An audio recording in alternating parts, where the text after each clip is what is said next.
In example 1, we're going to solve this given quadratic of m squared plus 12m equals 13 by completing the square. As we begin this process, we first look to see that our a, our leading coefficient, is 1. So that's great. That's something that I just don't have to worry about or stress with. We also see that our constant at the end of this equation is already on the far side of the equation all alone. It's not here at the end of the original quadratic, which is great. So that also gives me one less thing to do. So let's begin this process. So we know our b term is 12. So to find out what the box is, you remember from the previous lesson that you take your b term, you cut it in half, and then square it. So for us, that means we take 12, cut it in half, and get 6. That 6 we then square and get 36. It is this 36 that will end up going in both of the boxes. Now that I have filled in the squares, I have completed the square of my quadratic, I'm going to condense this quadratic. It's the whole reason I figured out what goes in this box.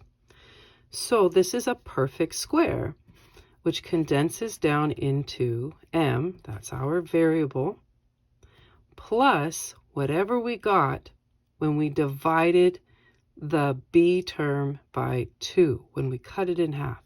So this was a plus 12, so this will be a plus 6, because 12 divided by 2 is 6.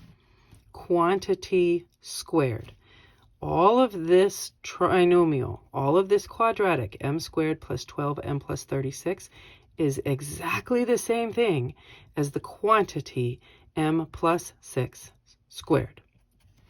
Here on the right side of the equation, let's add, let's combine. 13 plus 36, well, that happens to equal 49.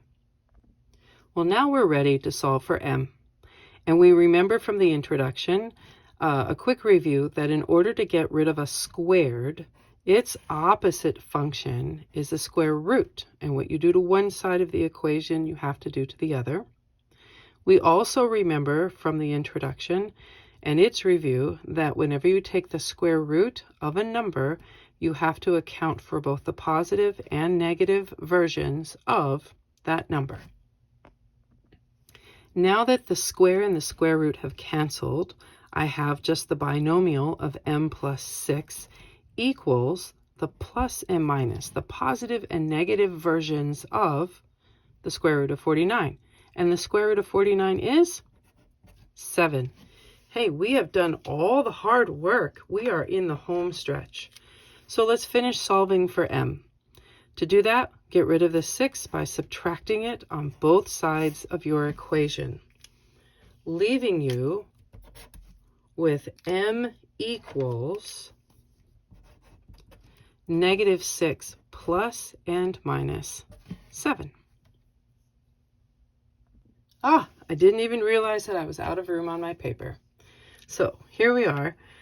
As a small recap of what we just did, when we subtracted the 6 on both sides of the equation to get our variable m alone, we ended up with negative 6 plus and minus 7.